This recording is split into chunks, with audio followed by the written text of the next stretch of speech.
Hey everyone, and welcome to another video. So I hope you guys can hear me okay. I wanted to do a review for Ahsoka Episodes 1 and 2. We just finished watching it, so it's very fresh in my mind. I've been reacting to all the trailers as they've been coming out, and since I've been anticipating the show, I was like, I really want to review the show even though that's not my thing. I think I may do these, any type of review that I may do will go on Friday with Writer Reacts, so it's like a writer reacts and reviews Ahsoka Episodes 1 and 2, so let's get right into this. So as I was saying, my hype level had gone up for the show. Since the last few trailers, there was an emphasis on Anakin and Ahsoka, and I really liked that, and I hoped that they were going to honor that because Star Wars is an Anakin story no matter how you look at it. George Lucas has said that himself. He's the creator. What he says goes. And so I had hypes for this show. So Episode 1 was pretty good. It kind of just jumps into things. It does have an opening crawl that kind of explains what's going on, but I feel like I'd really be interested to have reactions from people who have not seen Rebels or even much of the Clone Wars, who's just jumping into this because I'm interested to see what the thought is. I feel like at first my thoughts were when Sabine came in that they were true to her character and stuff. I was just like, I was hoping for more, and it really just jumps into things with Ahsoka and what she's doing and stuff, and there's like 3, I want to say, fight scenes in Episode 1, I think, unless I'm missing stuff.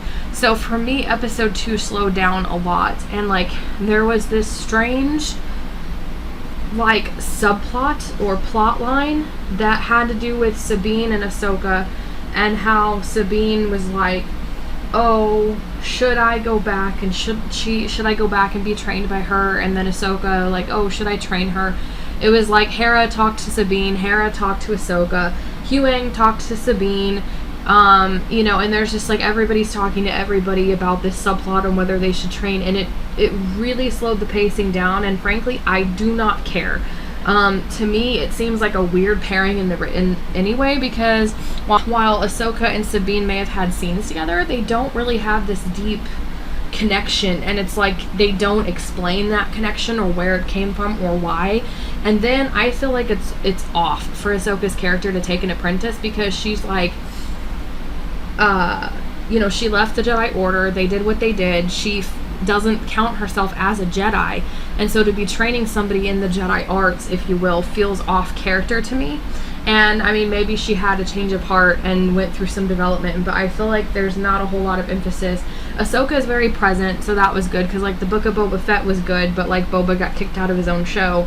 Obi-Wan kind of took a back burner in his show, so I was worried, like, stop calling shows after the names of characters if the main character is not going to be involved in it very much. So Ahsoka is very present, but I felt like there was way too much emphasis on Sabine. I felt like the plotting was very slow. It was a weird plot line to choose as the focus, and it's a weird theme to focus on because Sabine is not a Jedi. She trained with the lightsaber. Everybody has the Force and kind of an affinity for it, but not like a Jedi would. And so to me, it's a very odd choice. I do not like that. I don't like the plot line with her and Ahsoka. I don't care. I have always really liked her character, but it feels like the show is a season 5 of Rebels, but with most of the Rebel characters gone.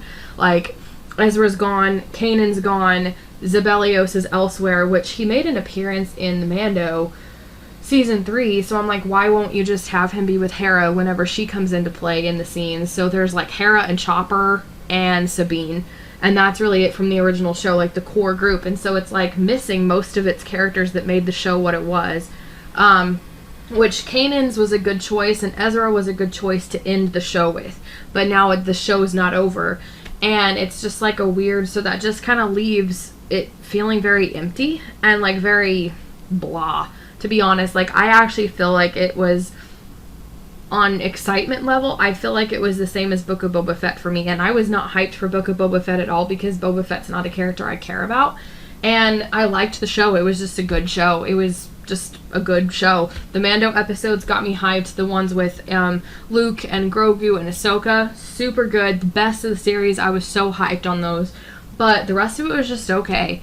And that's how I feel like this show is right now. These first 2 episodes were just average. And for me, given that it's Ahsoka, given that's like Rebel season 5 almost, given that it's, you know, Sabine and all these characters that we fell in love with in Rebels, I mean, it should be more than just good. It should be more than just an okay show, and I hate that. Like, I have much higher standards, and I feel like it was very, very slow pacing the second episode. It was still slow the first episode, but that one I give grace to because it's the pilot episode of a series, and so usually pilot episodes, I give them room to be slow until it starts building up with the plot.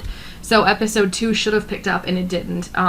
There's this one where it begins this action sequence. To me, that felt classic Rebels, because you have this lightsaber duel going on, you have a fight scene going on, you have the space battle going on, and to me, that's classic Rebels. So that picked up the pacing, got more exciting, and then it focused on the plot line. It went back to Sabine and her character moral dilemma, but it's like a weird choice. I hope this is all they do with it, that just the first couple episodes they had to get Sabine to make the choice to go back and Ahsoka to accept her again and to establish that they're a crew, but it's still just like a weird choice. I just don't see Ahsoka taking anybody as an apprentice. She denied being Grogu's master because she felt like he has too many attachments, and then I feel like she herself has issues to work through, and so I was hoping the show would focus on her and her character development, her plot lines, but it felt very much like Sabine's show and focusing on her development, because Ahsoka is just there, and she's in a lot of the scenes, but she feels very put together, very old mentor kind of person,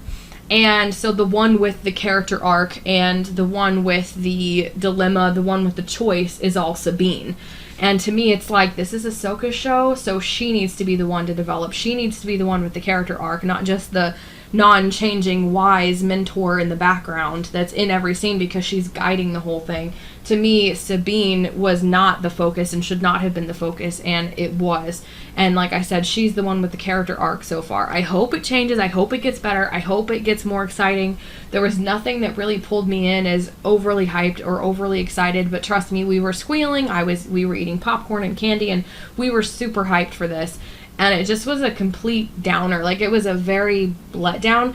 Compared to some of the other Star Wars stuff we've gotten lately with the really bad writing, scenes that don't make any sense, it's really good from an objective standpoint, but it's just not quite what we Star Wars fans want or want the focus to be. If you keep using legacy characters, it's like, I don't know, you're just not doing it right. I just don't know how to explain it. It's just like, Sabine is the wrong emphasis here. It should be Ahsoka. You named the show after her. She's not just supposed to be the unchanging, wise mentor in the background. She's supposed to be the star of the show, the one with the character arc, the one that changes, the one that has flaws and actually overcomes stuff. But right now, it's like that focus is on Sabine, so I really hope it dies down. The bad guys were cool. I actually love the bad guys and the villains, and I was surprised because I thought I was going to hate a couple of the characters, but I really liked the bad guys. We called everything that was going on. So, like, the one character we knew was going to be a Night Sister.